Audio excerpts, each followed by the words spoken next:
3 minutes to say whatever you want to say. You can go ahead and do that. I'll go fast as I can.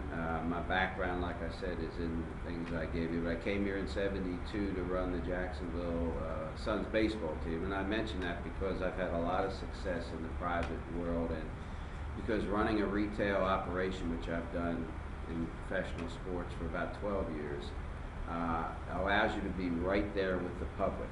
I told a group the other day that, you know, tax collector's office is the one part of government deals with people more than any other part. You interact with the public every day. And it's a retail situation. People come in, they want help, they want assistance, they don't want to tell you that you can't help them. They want you to help them. Well, some of these restrictions from the federal government, which are needed, Homeland Security restrictions, it makes it a little difficult on what types of things you need. So you've got to be out front and help them. That's my experience. You know, when you are able to handle a problem from the public that comes into your facility, 1,000 to 10,000 people at a time, that's what I dealt with in sports. They're dealing with the ushers, they're dealing with the ticket takers, they're dealing with the concessions. When they get a cold hot dog or a warm beer, they are not happy. Handling those kinds of issues with the public has given me the grounding from that perspective, be the tax collector. The second thing is, when the tax collector, you're dealing with the state and the city. You have to know the legislative process, you have to know the players, you have to be sure that you're not giving more than you can handle with the appropriations that they give you, the commissions you get from collecting the DMV or whatever. On the city side, you have to go before them for the budget. You have to make sure if there's a shortfall in your commissions you get from the state, that you're going to look to reduce your expenses, not keep asking for budget increases. And I believe when I looked at the overview of the budget last year, I saw where they did decrease some of the budget, which was a good thing.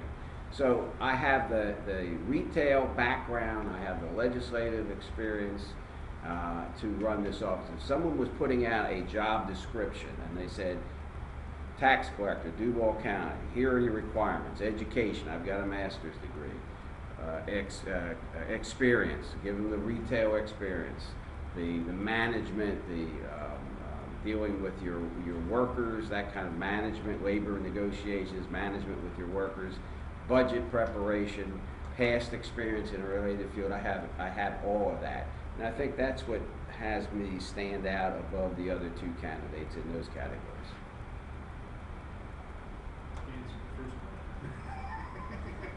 Well, I answered that question, but have you identified any new efficiencies that you might be able to achieve in the office beyond what you think your other clients could achieve? Yeah, there's always, I don't know particularly, but let me tell you, walking in when I came in here with the Suns in 1972, they had to borrow a significant amount of money from Kansas City Royals to stay in business. I didn't know what they were particularly, but I knew they were in the hole. And I was told my bosses, get to work. You know, I had like 2 days to look everything over. We'll go in, look over, talk to the employees, see what's going on, and then deal with any efficiencies you can make. But overall, we need to be technologically updated, because that's where a lot of those efficiencies are going to be. And then we're going to have to see, I guess, each tax collector's office, how many people it serves. You know, it's a work in progress, but you got to get your feet wet a little bit. And if I'm elected, depending on when and if, I'll have a couple months at least a month and a half to go and see what's really going on within those areas. Ask the people, look at the council auditors' reports, everything like that. So I'll identify, believe me, any inefficiencies and deal with them. Well, do you recognize that there are political aspects that play into, in particular, closing branch offices? Oh, absolutely, absolutely, no question about it. And you have to deal with the hard facts. You just have to look and see if there's a creative way to deal with the issue. But whatever comes, you have to deal with. That's where a person's background comes in. Look at my background. See how I voted on 12 years on the council, and see how I voted in 8 years in the legislature. We had deficits in the legislature. We were called back, I think it was 7 and 8 or 6 and 7 when the bottom fell out of our sales tax revenue.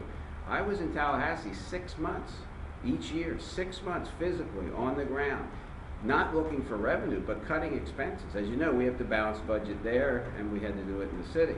But we didn't look For revenues, we cut expenses, never raise any revenues. I mean, never raise any taxes. Always balance the budget, and that's a priority measure. You have to look for priorities in the budget. Is this more important or is this more important? If you want both, then you're looking at raising taxes. I mean, that's really simplistic, but that's true. And I haven't raised taxes.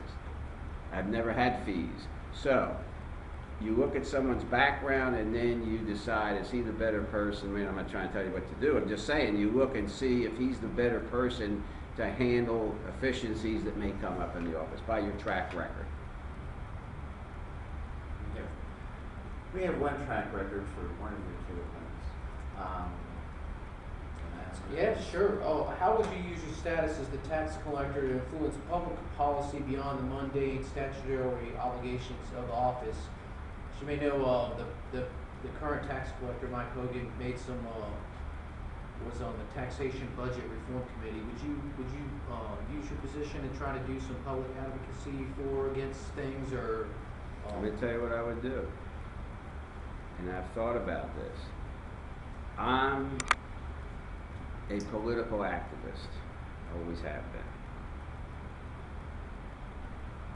If you look at the background, not saying good, bad, indifferent, because they're all, you look at the record of who the people were and all the officers, all the constitutional, clerk of the court, tax credit, whatever it is over the years. Usually when they get in that office, they just perform the duties of that office. They may do one or two things like Mike did the tax revision commission or whatever. I'm going to be down at city council. I'm going to be down there talking, not berating anybody, not taking anybody to task, but giving them input, my input as a taxpayer and as a tax collector. Because some of these people are going to be new. They could use some guidance. I've been at it 20 years. I've been reelected every time by the non-establishment, not the establishment. Remember that. Never had the establishment's backing each time I ran for the first time. After that, they just came in. I will give my opinion on issues in front of the city council. I will be an active political part of this community. Absolutely. I have the bully pulpit and I'm going to use it.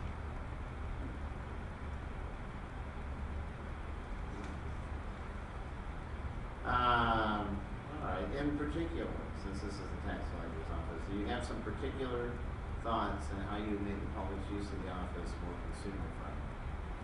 Well, I like the idea of phoning ahead for appointments. I've done that and used it myself. There's one thing that I would do from my own personal experience. When the feds put in the additional requirements to renew your license, they put out a website.